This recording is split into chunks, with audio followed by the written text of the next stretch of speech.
Hi, everyone. Welcome to Black in Focus. I'm Karen Toulon here in New York, and today we're talking about the pivotal role Black women play in leading change. We're joined by Gabrielle Wyatt. She is the founder of the Highland Project. Hi, Gabrielle. Hi, Karen. How are you today? I'm good. I'm so delighted to be speaking with you. So, 2 years ago, you left your regular full-time job. You've had an amazing career in strategic education and funding, and you decided to focus on the Black wealth gap as your full-time reason for being. Mhm. Um, Before we talk about the specifics of the Highland Project, which is the initiative that you've founded and you're now raising funds for, and you've even announced your first cohort of grantees, I just want to talk about why why focus on the wealth gap? Why is that something to talk about? And is it just about money? Wealth in America equals opportunity, right? The opportunity to go to a great school, to access a quality higher ed, to grow your business, to have a home, to have healthy foods. I spent my career to date in education systems change. And 2 years ago, I had to ask myself, as we saw systemic racism receive greater attention, perhaps the most attention received in decades, if I'm serious about educational justice, am I serious about economic justice as well? And I decided to focus on what does it mean to close the racial wealth gap in the Black community, because I wasn't seeing enough interdisciplinary tables, and I was certainly not seeing enough Black women leaders centered in conversations around what did it mean to truly create wealth. I believe, and we believe at the Highland Project, that wealth is more than dollars in pockets. It's about your ability to access that great school. It's about healthy foods. It's about feeling that you can be protected in your streets, not being afraid of walking through the street, not being afraid of your police force. It's about being able to pursue your dreams. And so at the Highland Project, we're focused on what does it mean to create holistic solutions that result in the closing of the wealth gap for Black Americans. So, and I also want to mention that if you also have a master's from the Kennedy School of Government and Policy. So this is something that you really have spent your professional life and your academic life focused on. You have some fascinating data on your website. 71% of masters and 65% of women, Black women, earn doctoral degrees. Major drivers of change, but in terms of wealth, single Black women, their wealth is $101 versus $22,000 for white males. Fraction of percent of Fortune 500 CEOs. And this piece of data I found fascinating: 3.6% of school superintendents. And that, I guess, that goes to the interdisciplinary part that you were talking about. So at the Highland Project, where are you right now? You just announced some grants. How do you function? Sure.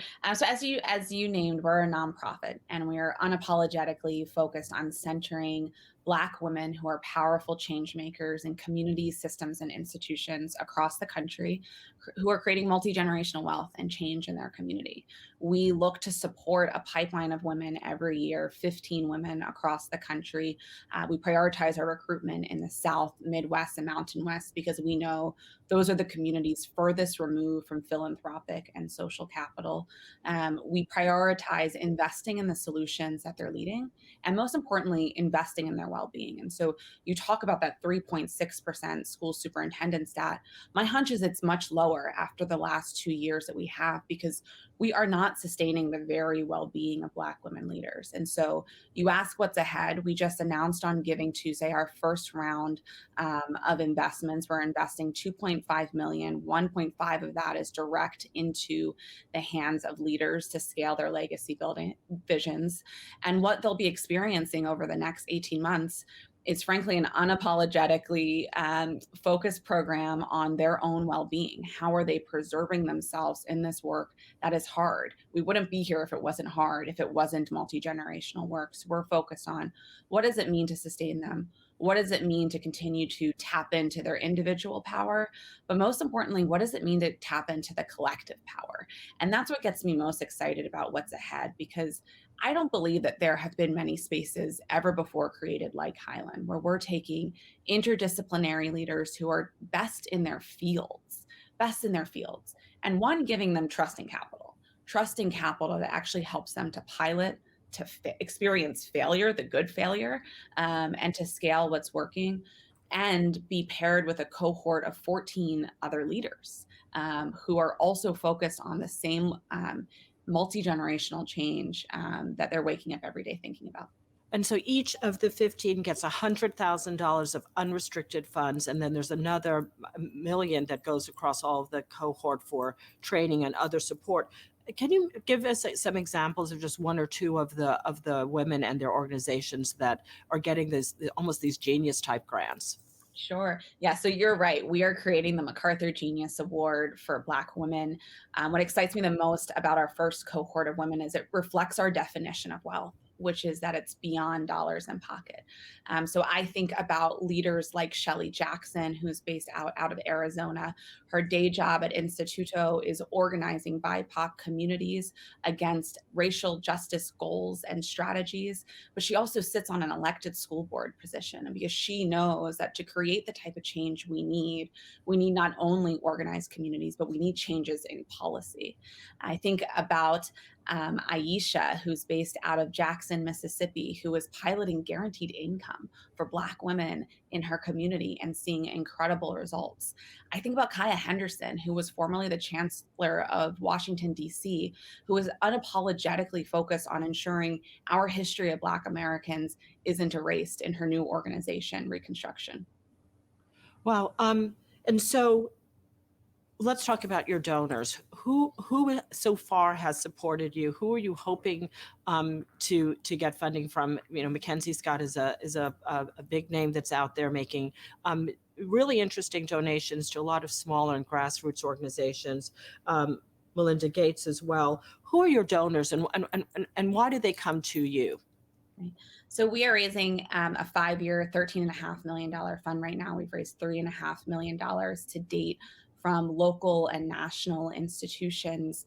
We're supported by organizations like WEND out of Colorado, the Chan Zuckerberg Initiative, Margolf out of Colorado, the Mind Trust out of Indianapolis, the Welton Family Foundation, and more. And I think that people have come to us because they believe in the power of Black women leaders. And I think what we are seeing during the pandemic in particular is Black women leaders walking away and creating their own tables and innovating. And we need more of that. And I believe that our funders believe we need more of that. And I think they're also asking, how can we sustain women in the work? And I think that's the value add that we have right now. It's not just that we are empowering leaders with capital to continue to create their visions, but I can't say it enough. We're focused on their well-being. We know that Black women, compared to white women, experience accelerated aging by at least 7 years from work-related stress alone. Work-related stress alone. We know that structural racism has an impact on the brain health for Black women. And so I think our donors are really wrapping their arms around what does it mean if we're serious about our racial equity commitments that we put out during the racial reckoning. If we're serious about that work, how do we create a holistic approach to sustaining Black women leaders? So when you talk about their well-being, what does that actually mean in terms of the programming and supports that you provide? Sure. So we know, I think you likely know as well, Karen, that well-being has rarely been practiced for us as women, and certainly rarely been rewarded for us as Black women leaders. And so what does that mean for our programming? It means the first interaction that applicants actually had with us was a rest session led by Octavia Rahim out of Georgia. She focused on meditation and rest. And it caught a lot of folks off guard, because when do you ever have an hour to yourself during the work week in particular to step back and rest? But it's proven that when you rest, you can imagine. And what comes out of imagination is solutions. And so in our programming, when leaders come together with us, we continue work with Octavia that's focused on what does it mean to define sustainability for ourselves, from physical well-being to spirituality to mental health and more. And so are your donors are they only provide, not only, but are they only providing funds, but are they also interested in providing that tactical strategic support for the organization through Yes. programming and through speakers, et cetera? We have incredible donors. I can't say it enough. As you know, this is an organization that's focused on multi-generational change, not the short term. And so I think it takes a unique donor to believe in the power of multi-generational Black women leadership. And so with that, I share our donors support us in every way that they can, from providing capital to making connection to coaches who can work with leaders to making direct donor contributions to the cohort. So we really seek to, as we build this community, be one that, yes, centers Black women, but frankly, is one that's also building a national network of allies in different seats of power who can help sustain this multi-generational change. And so after the 18-month-long program, they won't just graduate out. The Going notion is that they anywhere. remain in the network. That's exactly right. Well, you will see us continuing to support leaders, to convene leaders. In the near term, which my near term is 5 years, you will see leaders working together to create a policy platform on what does it mean to create multi-generational wealth in the Black community. And for leaders not yet placed, because we did have over 150 nominations. We had 120 invites to apply. For leaders not yet placed, we Wow. continue to provide programming opportunities for them as well. So I want to touch a little bit, going back to your Kennedy School experience. Just today, the Biden-Harris administration announced some moves for underrepresented small businesses when it comes to federal contracting. So the U.S. federal government is the largest procurer of goods and services on the planet, more than $665 billion, but only 10% of eligible contracts go to Black, Latino, and other minority or under disadvantaged businesses combined. And women, while 20% of U.S. small businesses get less than 5% of federal contracting dollars. And so they've just announced saying that they're going to be moving to ask agencies to increase their goals to 11% of contracting dollars going to small disadvantaged firms from the current 5%, and also releasing disaggregated data. So that's a long way of asking you, how important is policy? You're doing all this pushing on your end with the organizations that you support, but how important are things just at the federal level or at the state level, policy, accurate data, disaggregated data? Why does that matter? Policy is where it's at. It's obviously, as you know, where I started my career at the Kennedy School. And I think it's incredibly important because while entrepreneurship programs, while accelerators can help to immediately provide dollars in pockets, right? It can immediately create jobs. It is a core factor into why we see wealth gaps today. It's still not enough.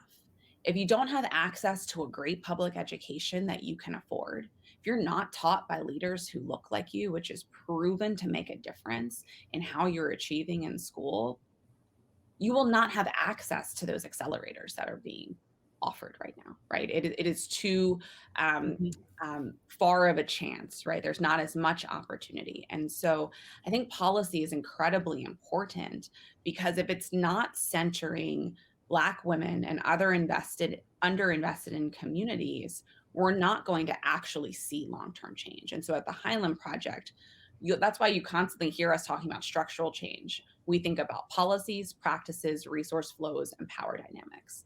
Data is a key practice. If we don't have data, if we don't know how bad the problem is that we're trying to solve and where we need to go, we can't chart the solutions that will get us there.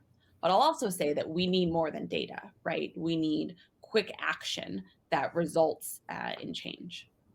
So the rapidity of change is also crucial. Are there any of the organizations that you're working with, are they specifically focused on job creation policies in their communities? Yes, I think about Aisha, who we spoke a little bit about. Aisha, in my words, wakes up every day asking herself, what does it mean for Black women to not live in poverty?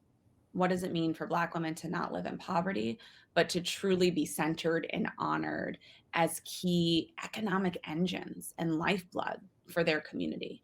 And so while Aisha has been focused right now on what does it mean to pilot guaranteed income, she's now also thinking about what are other policies that need to be true for in order to lift women out of poverty and really honor their brilliance and focus their brilliance on continuing to drive economic change.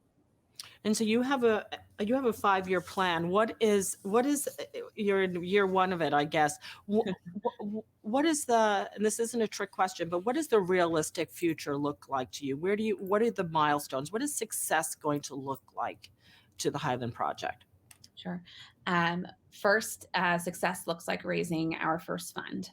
So we're raising that $13.5 million fund.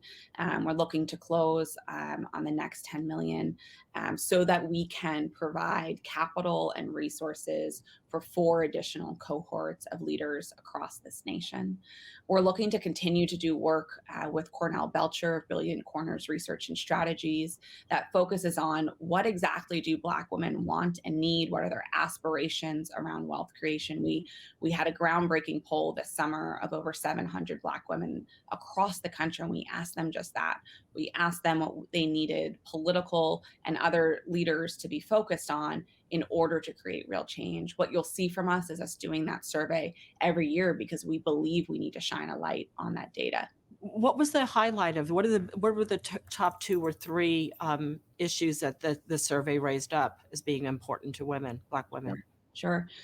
So I think the most important thing to know is that we will continue to show our political force. Over 90% of Black women said that they plan to show up for midterms, which means leaders need to be actually not only listening, but moving from rhetoric to action right now. They need to be moving to rhetoric to action right now on the top 3 issues that Black women named. First and foremost, protecting voting rights. We saw nearly 90% of Black women want leaders across sectors focus on protecting voting rights. The second is that we want leaders fighting racial discrimination. We found that over 1/3 of the women that we spoke to experience racism in their daily lives, And finally, 3, they want leaders focused on what does it mean to provide a quality, accessible, and affordable education across all levels. What was really striking to me in the data was that over 60% of women, regardless of if they were parents, regardless of income level, were waking up at night about the quality of access to public schools for the generations coming up behind them. We heard that loud and clear in what we learned. Well, Gabrielle, this was a great conversation. I really enjoyed talking with you about the Highland Project. Gabrielle Wyatt, the founder of the Highland Project, lifting up Black women leaders. That'll do it for this edition of Black in Focus. Next week, we're going to talk with Clay Williams and Colleen Vincent, founders of Black Food Folks. They support and provide advocacy to organizations in the food and wine and drink industry. So until then, I'm Karen Toulon for Black in Focus, and this is Bloomberg.